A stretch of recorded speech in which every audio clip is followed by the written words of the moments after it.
Good afternoon. Let me start by, as always, praying for the victims of the Key Bridge collapse and their loved ones.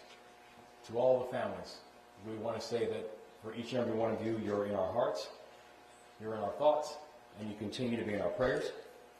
Están en nuestros corazones, están en nuestros pensamientos, y están en nuestras oraciones. 1 week ago today, the Key Bridge collapsed. 1 week later, these families are still living a nightmare, and we need to respect their call for privacy. I also want to, as always, recognize our first responders and emergency personnel. To all of you, thank you. This morning, I received a briefing from Unified Command. Our collective response continues. And today, I'll provide a few updates on the 4 directives that I've issued to our team. As a reminder, they are, first, we need to give closure to these families. The second, we need to clear the channel and open vessel traffic to the port. Third, we need to take care of our people who have been affected by this crisis. And that means our families, that means the workers, that means the businesses, that means everybody. And fourth, we need to and we will rebuild the Key Bridge. Now first, on our recovery efforts, we need to do more work clearing the channel in order to move forward. Current conditions make it unsafe for rescue divers to return to the water, and I've said it already, and I will keep on saying it, we have to move fast, but we cannot be careless. We promised these families that we would do everything in our power to bring them closure. But also, my directive is to complete this mission with no injuries and no casualties. We have already lost 6 mariners. We will not lose any more. Rough weather has forced this team to pivot over the last 24 hours, but the mission and the work continues. This morning, crews were setting buoys in the rain to make sure vessels could navigate the waterways. This morning, engineers and salvage teams continued with wreckage assessments and site analysis to make sure that we have a clear understanding of the work site. This is a 24/7 operation, and that cadence, it will not stop. On clearing the federal channel and opening vessel traffic to the port, we have opened 2 temporary channels that can support commercial traffic. One temporary channel is on the northeast side of the collapse with a controlling depth of 11 feet. We opened another channel today at around 1315 or 115, and it measures 14-foot depth. These channels will support traffic from small boats, and yesterday we had 1 fuel barge, 1 scrap barge, and 1 scrap barge move through the temporary channel on the north side. And I'm thankful that after only a week after the collapse, we have pathways and channels so commercial traffic can now move through. But I do want to be clear. We are still a long way from being able to get the size and the cadence of the commercial traffic back to where it was before the collapse. So the fact is right now we're still talking about an 11-foot channel and also a 14-foot channel. And so if I can just put that in a bit of perspective.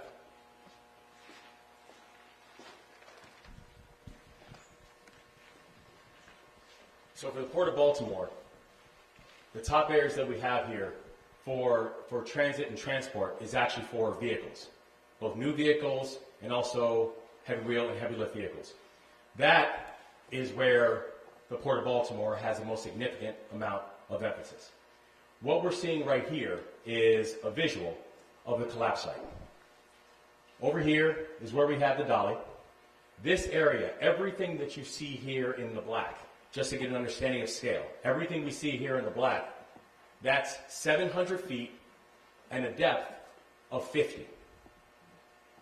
what we're talking about, so this is the main chart area, the main chatter area, and we know for all vehicle transports, and also for the containers that are carrying the vehicle transports, you need a depth of at least 35 in order for the vehicles, for the new vehicles, and also the heavy vehicles to be able to move through the Port of Baltimore. This right here is 50, this right here is 50 at 700 feet. The areas that thus far have been opened up are 11 feet and 14 feet. Just as an understanding of scale and what we're talking about, both for the 11-foot channel that's now opened and the 14-foot channel that's now opening. Neither one of those two channels are on this map.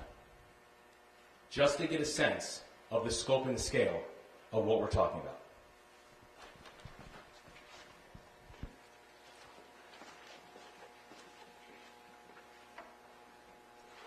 So we know that in order for that to happen, for example, to get those vehicles, and what's going to happen as we can then get to a 35-foot depth and a 35-foot draw, that we can start getting the larger ships back on.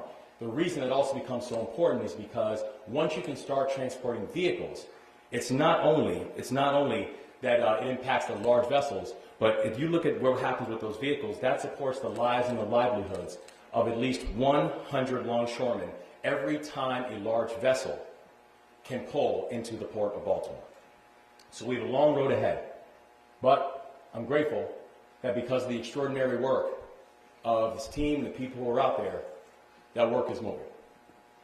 On the third piece, we're going to take care of our people. Last week, the Biden-Harris administration accepted our request to approve the Small Business Administration's Disaster Relief Declaration, and they accepted it within hours. Today, the Lieutenant Governor, Senator Cardin, Councilmember Costello, and I visited the new Business Resource Center that's been set up as part of that declaration. And together, we had a chance to speak with Marylanders who were coming in to get the support. We also had a chance to speak with this remarkable staff. And together, we had a chance to meet people like Yaritza Perez Acosta. She's been working with the Small Business Administration since 2018. She lives in Puerto Rico, and she just came from a disaster declaration site in Rhode Island.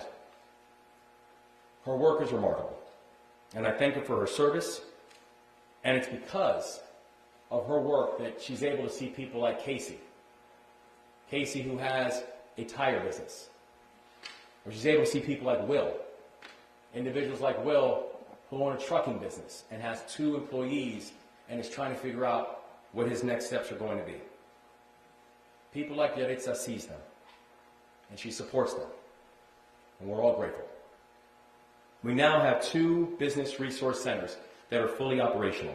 One permanent location in Baltimore City, and the other temporary location in Baltimore County. And we will have news on a permanent location in Baltimore County soon. So to all Marylanders looking for hours and locations, please visit sba.gov and you can get all the information that you need. Yesterday, we also formed a new intergovernmental economic response team. The Lieutenant Governor will chair the first meeting this evening. And I've appointed 3 members of my staff to work with the Lieutenant Governor on that effort. Deputy Chief of Staff Manny Welch, Deputy Chief of Staff Johnny Dorsey, and Chief Performance Officer Asma Mirza.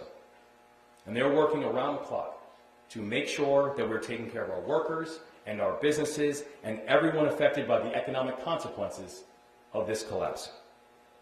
One of the mantras in the military we had was, mission first, people always. And that is the mindset that we are applying to this effort.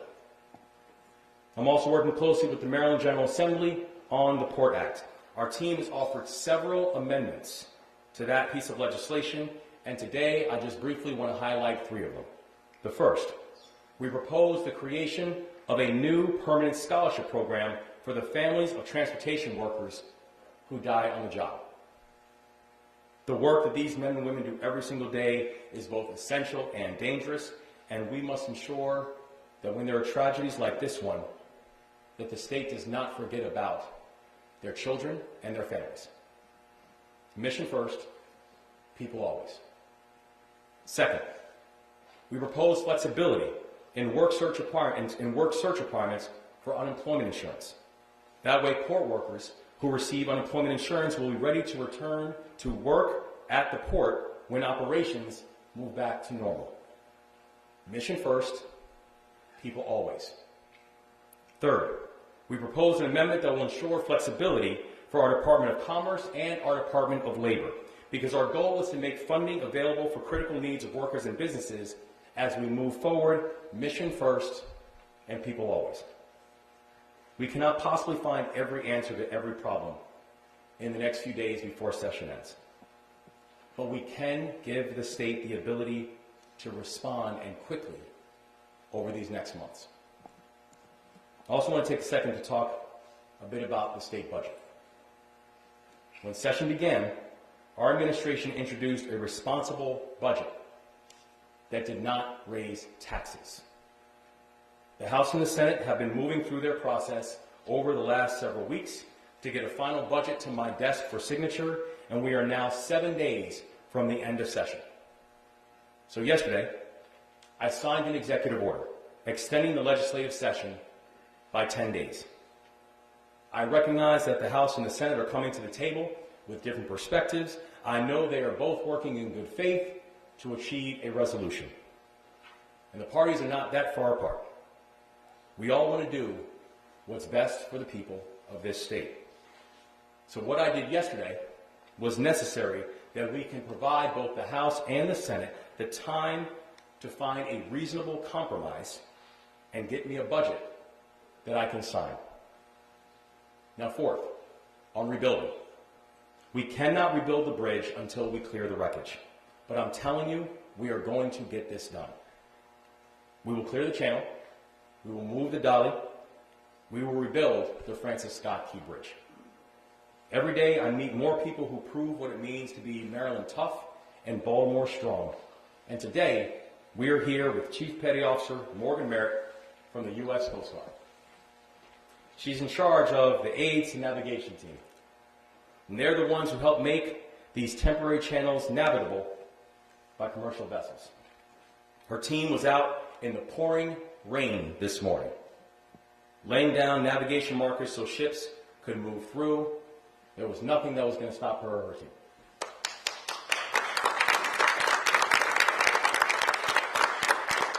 And while she might have been born in Fort Pierce, I got to tell you today, you're a Marylander, and we're thankful for you. So in this moment, I'm going to hand it over to Admiral Gilreath, who's going to be speaking for Unified Command, and then following him, we'll be joined by Colonel Pinchason of the Army Corps of Engineers, Secretary of the Maryland Department of Transportation, Paul Wiedefeld, Senator Ben Cardin, and the Mayor of Baltimore City, my friend Brandon Scott. I want to thank all of our additional partners for being here today. So now, I'll turn it over to Admiral Gilreath, representing Unified Command. Good afternoon, I'm Rear Admiral Shannon Gilreath. 1 week ago today, we were in this very room at about this time holding our very first Unified Command meetings with all of the first responders that came to help in this tragedy. And so while the uniforms of some of those first responders have changed, and some of the faces of the responders have changed, their dedication has not. And I'm so proud of the folks, Governor, thank you for recognizing many of the folks at the Unified Command taking the time to do that, sir. You and the mayor and all the officials have come by to say thank you to them. We truly appreciate that support. Their dedication remains unchanged, and we are going to get this mission done. So let me give you an update on where we are today on those priorities. So priority number one still remains to reopen the deep draft channel. And Colonel Pinchason is going to give you some more details on the challenges of that in just a few minutes. Our number two priority is to remove the dolly from the channel. And we continue to work on that. We've got divers going down today that are still continuing to survey around the ship. We've got engineers that are working to plan how we remove portions of the bridge from the dolly as well as remove damaged containers. And our third priority is to remove the rest of the bridge from the waterway. And we continue working along those lines, led by the efforts of the Maryland Department of Transportation and their contractors. And so yesterday we had a planned lift of one of those sections. The weather has delayed that lift, and so we haven't yet completed it, but it's still in the process, and we're still working to get that done over time. We just can't do that lift in lightning, and some of those other conditions are making that challenging, but from a safety perspective, it is unsafe to operate those cranes when we don't have lightning in the area. So we're going to continue to work to do that, but we've got to do that safely. Now, as the governor mentioned, we have made progress in a couple other areas. We have reopened that northern channel that we spoke about yesterday with our first 2 barges to traffic through there. And we just reopened that southern channel today at a draft of 14 feet. We're going to continue working and planning for a third alternate channel when we get those spans that are just north of the deep draft channel removed. But that's still going to take us some time to do that. So I want to thank you again for your support. I want to turn it over to Colonel Pinchason to give us an update on the actual challenges that we're finding with that deep draft channel and the engineering that her team and the Navy Supervisor of Salvage team and our contractors are doing on that. Colonel Pinchason.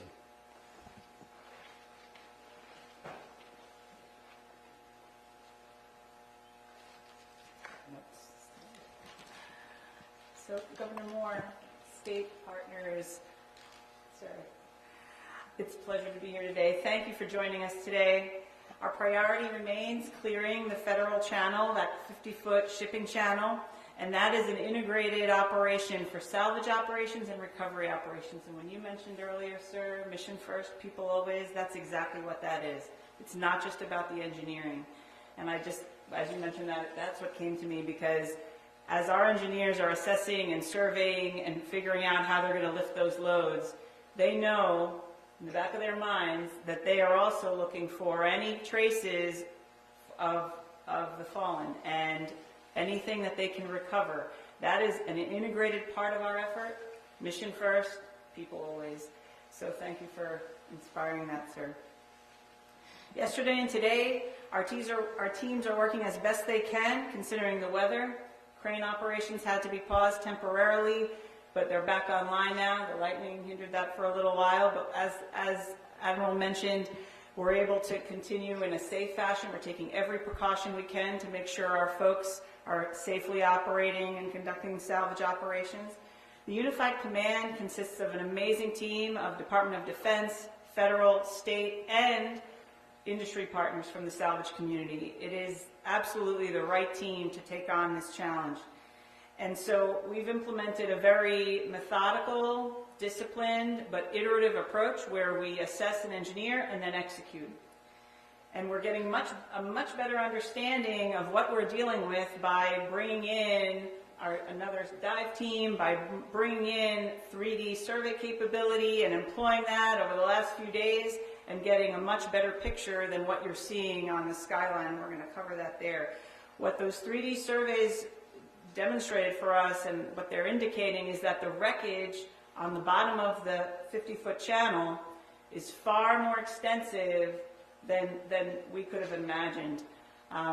What we're seeing and I'll head over there here in a second, but we have portions of the wreckage that are completely collapsed. What this means is that the state of that wreckage makes it very difficult to figure out where to cut, how to put it into what we call bite-sized pieces, although the bites we've had are 250 tons. And we have crane capability that can lift more than that, so imagine these bite-sized pieces that are hundreds of tons.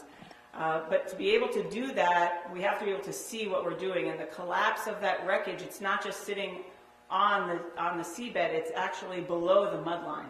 That makes it very difficult to know where to cut, how to lift and rig and lift. So I just wanted to make sure that we're sharing everything that we're learning, and I can help explain that a little more. Right now, all those surveys are being compiled from all our partners from across the entire effort. With each layer of survey data that we are collecting and compiling and analyzing, we're getting a much better picture of what it's actually going to get, what it's going to take to lift that up. I can't say enough about our team. We are joined by our nation's top salvage experts and our friends from the United States Navy, our salvage experts, Soup Sal, Supervisor of Salvage Operations Soup Sal, here with us. We could not do that without them and without our industry partners. Cannot thank them enough, and I hope that the families know they have the absolute best team working on this for them. So we'll head over here, I'll orient you a little to what we mean by that.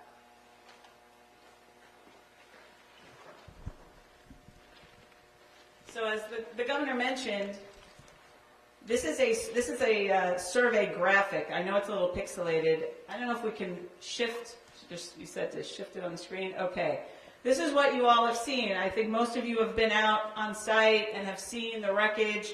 You've seen spans that look like some structural integrity there. These trusses that we see, that we used to love to see, that beautiful bridge, and they're sitting, laying in the water.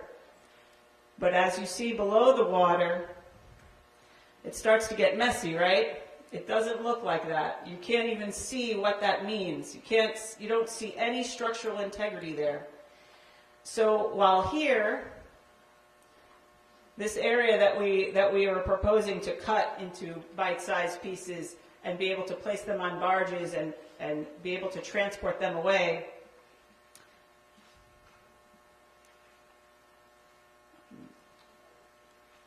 there you go. I'm fully trained now. What we're seeing in the water is that the wreckage has been completely collapsed. Some people use the term pancaked. But that's making it very difficult to even determine where to cut, how to cut. It's very dangerous for our divers to be able to go into this area. They can't see anything in front of them. This area is extremely unforgiving for them to work on. So the more data we have, the more surveys we can compile. We're completing survey data from the other side as well, and we're going to be able to put together a plan to get after this. It might change how we're going to lift this portion of the collapsed wreckage off the bottom of the seabed. You can see here, this wreckage looks still somewhat intact. We're looking here, you see, these are areas where we'll be able to cut and lift, but then as you go below the surface, 50 feet down in the water, it is not something that we're going to be able to cut through, and we don't want to put people in danger if there's going to be instability. So we are now developing our plan for that. Now, just to make sure folks know, this is something that the salvage community knows how to do. That we are marshaling equipment to enable this additional type of lift. So that when I say that we have the right people on the job figuring out how to get after this, that is 100% true. This, for us, it looked very, I don't want to say clean, I don't want to make it sound like it's not as complicated, that this is going to be easy. It is absolutely still complex. Salvage operations are not an easy task. The magnitude of this is enormous, as you've all seen. But as you go deeper in the water, this does not represent what's underneath the water. So we thought it was really important for you to understand what our divers are dealing with and what the courage they have to risk as they're conducting operations. We are taking every precaution to keep them safe. We are making sure that when we send them in, that they are guided properly, but it's very methodic, and we have to do it very carefully. And I know that takes time, but we're very thankful for the support from the governor, who understands what it actually is going to take to do this. And we can't thank you enough for that support behind all these things. So while the cranes might not be moving, I can't even tell you how much is going on behind the scenes with our engineers. It's humbling to see how hard they're working. Amazing. I'm going to hand it off right now to the Secretary of Transportation. You coming over? I'm good. Good afternoon. I'm Paul Wiedefeld, Transportation Secretary for Maryland Department of Transportation. The Maryland Department of Transportation continues to work with the Unified Command to advance the Governor Moore's key directives as outlined. As the governor mentioned, the weather has impacted some of the salvage work, but we continue to make progress. Overall, hundreds of people from across the country and dozens of pieces of equipment are working on our unified response. And as was mentioned earlier, the contractors that we had on board went to work immediately. Thank you, Senator. That's using the $60 million that we received from the Federal Highway Administration, which allowed us to get right to work immediately. As has been said, and I'm going to repeat it, we're operating at a high level of care for safety, and we will not sacrifice safety for speed. Turning to traffic coordination, the department continues to monitor and adjust the system. This morning, commuters saw higher traffic volumes and crashes with the rain, flooding, and many returning to their normal routine following spring break. I urge everyone to prepare for extra time and please be patient and courteous to your fellow drivers. The State Highway Administration continues to deploy extra emergency response vehicles to help disable motorists and clear crashes quickly. And we're continuing to monitor traffic and patterns as motorists shift their travel patterns in the Baltimore region. One suggestion for our highway users: before you head out, check our traffic cameras to see real-time conditions and plan your best route. You can find our traffic cameras on the website chart.maryland.gov. Governor, you continue to stress the importance of rebuilding the bridge, and I just wanted to make sure people would understand, with everything that you're seeing here out there in the background, we're doing the same in planning for the rebuild of the bridge, particularly working with the Federal Highway Administration to line up everything we need to basically create an innovative and a very quick design and a building process.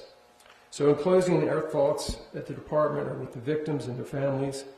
We know we mourn with you and we work in honor of your loved ones. Thank you. Senator Cardin. Ben Cardin, Senator. First, I just want to give my impression of what a unified command should be like. This is a model unified command. It has brought together the federal partners, the state partners, our city, our county partners, all together to be united in a mission. And as a result, we've made significant progress. I want to join the governor first in acknowledging our thoughts and prayers with those 6 that lost their lives and our commitment to bring closure. That has always been our priority, and we will continue until closure is brought. Our priorities are to open the channel and to replace the bridge. Governor Moore, I want to thank you for your extraordinary leadership in this state. You have brought us all together with a mission, and you've inspired us that we will not rest until we accomplish that mission. We're going to get it done, and we're going to get it done safely. Admiral, I can't thank you enough in regards to what the Coast Guard has done, and Colonel, in regards to the Army Corps. Our partners have been here. I'm frequently asked from our federal congressional delegation, will the federal government be there with the resources that Baltimore needs? Well, look at what resources have already been made available to Baltimore. The Army Corps has had the expertise of federal agencies. They've had the money, they've had the resources, they've had the equipment. President Biden has made sure that will be done. We have the resources necessary to deal with the mission of cleaning up the channel. And as Secretary Wiedefeld says, we have the resources to start the replacement of the bridge and to deal with the challenges, transportation challenges with the bridge coming down. Next week, I have scheduled a meeting for our congressional delegation with the OMB, Office of Management and Budget, with the state of Maryland, to make sure that we coordinate in Congress with the Biden administration to make sure they have all the resources they need to complete the mission in Baltimore. We recognize that the priority now is to open the channel. We can't replace the bridge until the channel is opened, although we start planning it. But we need to make sure that we have the commitment moving forward to replace the bridge with the type of bridge befitting our community and the needs of our community. We are committed to making sure that happens. I want to talk a little bit about Trade Point Atlantic because they're making some modifications today that will help us in transition because that's before the bridge. In 2020, Senator Van Hollen and I worked to get a port grant to Trade Point Atlantic to make it more capable to deal with port activities.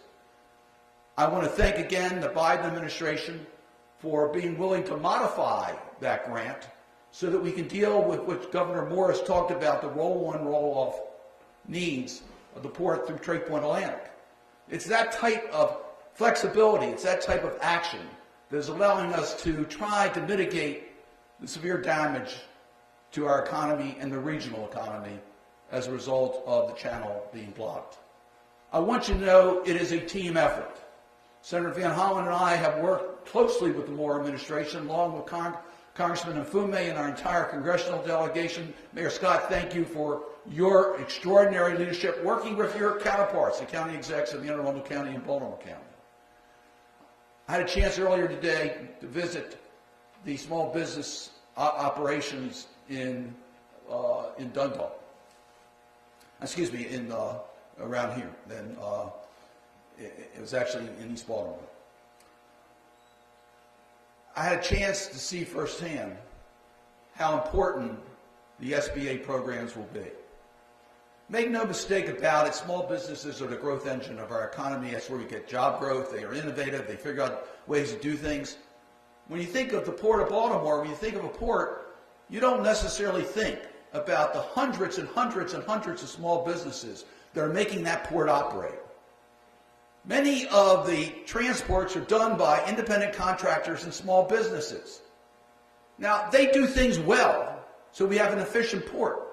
But they don't have deep pockets. They're not prepared for this type of disaster. Administrator Guzman called me on the day of the tragedy to let me know that she believed that this would qualify for emergency assistance. She already put together a team to come to Baltimore to help us. And as soon as the state could come forward with their application, it was approved at the federal level. And it means so much. The governor talked about some of those business owners that we saw today. One has 2 employees and 2 trucks. And he'll be out of business unless he gets some help. And what we're going to be able to do through this program is give that person the hope that the help that they need now, and with the traffic coming through the port, the business, so that they can stay in business. So this has been a team effort. Our federal congressional delegation, Governor, is with you. We're going to do everything to make sure you get the help that you need from your federal partners. And I want to thank all of our federal partners who have been here from day one, and they're not going to leave until mission accomplished. Governor, Mayor. Thank you, Senator, and thank you, Mr. Governor. Good afternoon. A week ago today, our city, our state, and our region endured a massive and unspeakable tragedy. But despite the pain, Maryland and Baltimore did what we always do.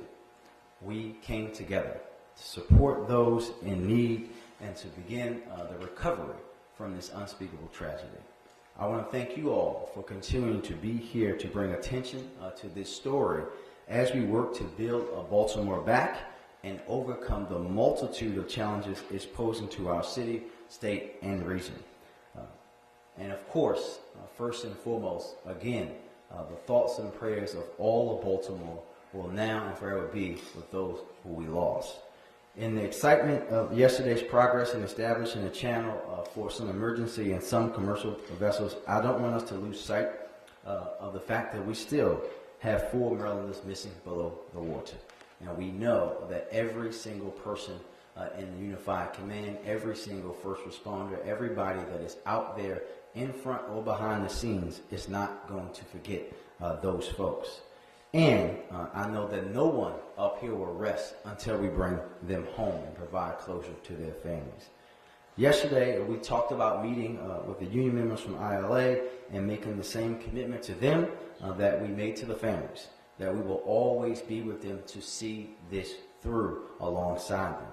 Last night, I had the opportunity to meet with business owners impacted by the port closure, some of those small businesses that Senator Cardin was just speaking about, alongside my counterparts, County Executive Olszewski and Pittman, representatives from the port, from the governor's team, Unified Command, to talk about what the outlook for their businesses look like and how we can work with them to overcome it together. The road ahead is long and difficult, but we will navigate the challenges ahead and utilize every single tool we have to support businesses and their workforces. And we'll do that the same way we've done everything since that first phone call, together, in coordination, each relying on our unique tools and assets.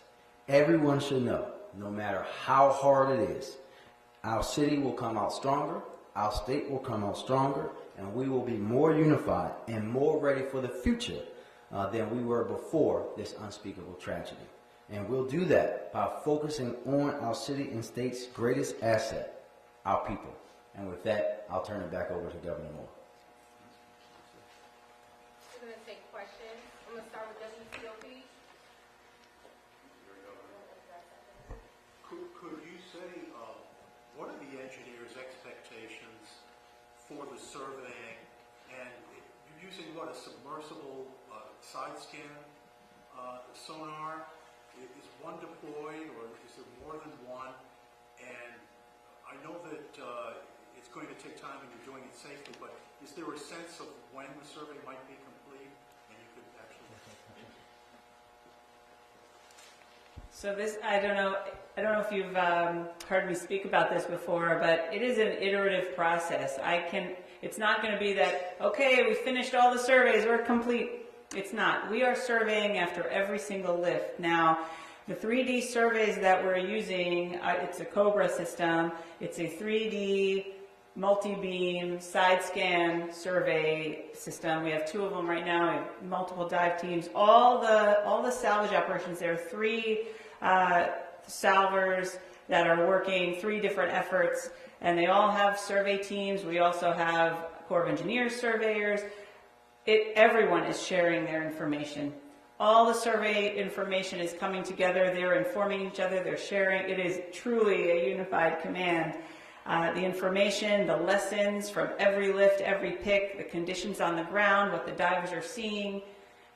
They're not going into their separate areas and working on it themselves. They are coming together to give everybody the best picture. They're creating a shared understanding of what the conditions are, what the challenges are, what they're facing. And we have an incredible asset from the Navy Supervisor of Salvage that is coordinating this for the U.S. Army Corps of Engineers and creating a holistic plan for the entire effort. And what's taking place on the ground is just phenomenal, and creating the best conditions for our surveyors and our divers to be able to inform the salvage operations. All right, Baltimore Sun.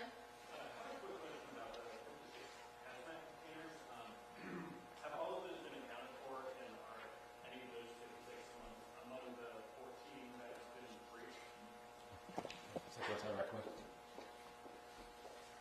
Your question is regarding the 14 that were crushed? About the 56 hazardous materials containers, if they've been accounted for, and if they're among the 13 that were crushed. They have been accounted for. There are 14 that were crushed. Yes. So they have been accounted for. Gotcha. And I have another question about cranes. The Trustee 1000 and the Goose High Crew Bridge, have those been put to use yet? Can you elaborate on what those are being used for? I have to refer to. I'm Captain South Suarez, Supervisor Southern Tiger. They have not been used yet. There are smaller cranes that are in operation at this moment for the quote-unquote smaller lifts. Really, we brought them all on station to have them in standby for when we need to go to larger lifts. NBC News. Hold on 1 second. NBC right here.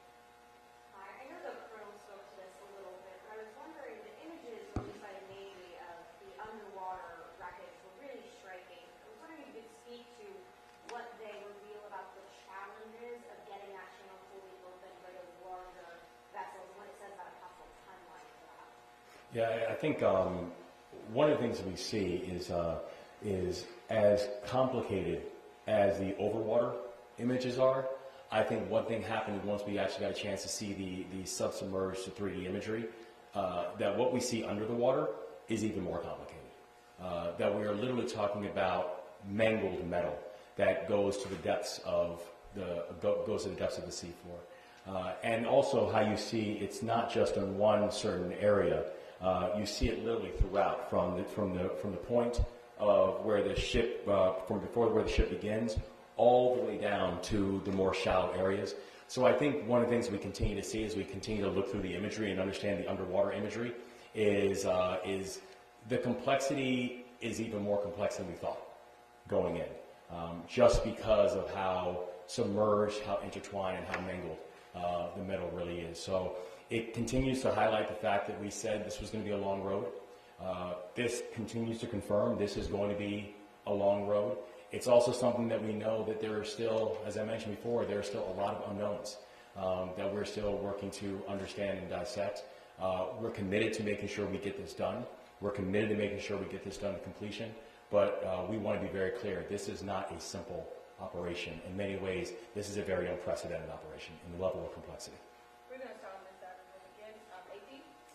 Yeah, I was just wondering if you could talk more about what allowed for the second channel to be opened and whether that involved lifting the bridge that you all mentioned yesterday. So there were several things that needed to happen. The first thing we needed to do was a survey that we did in conjunction with NOAA and the Army Corps of Engineers to actually see what the depths were in that area. And then we identified a pre-existing obstruction that the State of Maryland Department of Transportation and their contractor were able to go over and basically pull that out of the water for us, which then gave us that 14-foot draft. After that, we asked the Coast Guard Ace Navigation Team under Chief Merritt to go out there and actually mark that channel so that mariners could see how to visually navigate through that section of the bridge and span and do that safely. And so those were the steps that went into it. The Unified Command reviewed all that material after it was marked and made the decision it was safe to open that alternate channel. Similar things went into the first channel. There just wasn't an obstruction there. Okay, was the obstruction that piece that you mentioned yesterday that was... Yes, that was the piece that we mentioned yesterday. Yes, ma'am. And do you have any timeline on opening the third channel at this point? So the third channel will depend upon when we can complete the removal of the bridge obstructions in that section north of the Deep Draft Channel. So after that's completed, then we'll complete a survey and then we will mark that channel as well. All right, CBS. This is to the governor at the SCA sites that you visited or today. Did the staff give you an update of the number of businesses that have applied for the aid? And you mentioned 57 businesses have applied already. Do you have an update on that count? Yes, so they told us that 57 had come in and had come in online before. They were still calculating the numbers that had come in thus far for the day, but the indication that we got was that already the number was in the dozens of people. And what they were noticing was not just a flow of people who were both going online and going through the process, but a steady flow of people who are actually coming in to get their questions answered and put together in-person applications as well. So they've indicated that the flow has been steady, but the thing they also showed us is that they're prepared for it. Did they give you any indication that they're seeing a trend of what types of businesses are applying at the initial onset? So in fact, we were actually speaking about that when we first went in. The senator and I were asking this question. All the things that they're seeing are people who have some form of attachment to the port. So whether it is a truck driver who was running routes, using the port as an entity, whether it was I mentioned before about KC who had a tire company, and some of the specific vehicles that he was making tires for were tires that were destined for either the new car placements or the vehicles that were coming into the port. So the only consistent thread that they told us they were seeing was just showing that the variance of impact that this port, that the maritime operations of the port were having on individual businesses. Bloomberg. Thanks for doing this, appreciate it. Thank you. Question for Senator Cardin, anybody else who wants to weigh in? Can you speak a little bit to what any potential congressional appropriation recovery you mentioned to start construction and when you would expect for the White House to formally request those funds? In the short term, there's no need for additional appropriations to be made. There are pots of dollars that are available that are unleashed under emergency declarations, and those funds are flowing, including in regards to the preliminaries to a new key bridge. There are agency budgets that cover a lot of these needs. They're prepared for these types of emergencies, so there's been no slowing down, and we don't anticipate any slowing down. There's a limit to how much funds are appropriated, so there comes a time when you have to replenish those funds. That goes through the normal, in many cases, the normal appropriation process is not necessarily designated to Baltimore or Key Bridge, but there are going to be funds that are going to be necessary to be replenished as a result of this type of an emergency. When you have a tragedy like this, a catastrophic event to infrastructure that has national significance, the Congress has come together to make sure the resources are there so that infrastructure can be replaced. And I want to acknowledge Senator McConnell, the Republican leader of the Senate, for his positive comments today about the federal government will be there. All right, we'll take our last question from the AFRO. As traffic is diverted, pressure is being put on the Harbor Tunnel, opened in 1957, and the Fort McHenry Tunnel, opened in 1985. Is there concern about tunnels and surrounding roadways aging quicker than normal given the amount of traffic these tunnels receive over an extended period of time, with the removal of debris and building of the bridge? Thank you. We've seen approximately 15,000 additional vehicles a day on the Fort McHenry, about 7,000 on the Harbor Tunnel. So over time, yes, they will have an impact. So what we will do is we'll monitor the condition of those facilities and make any necessary improvements to make sure that the safety of those facilities are maintained.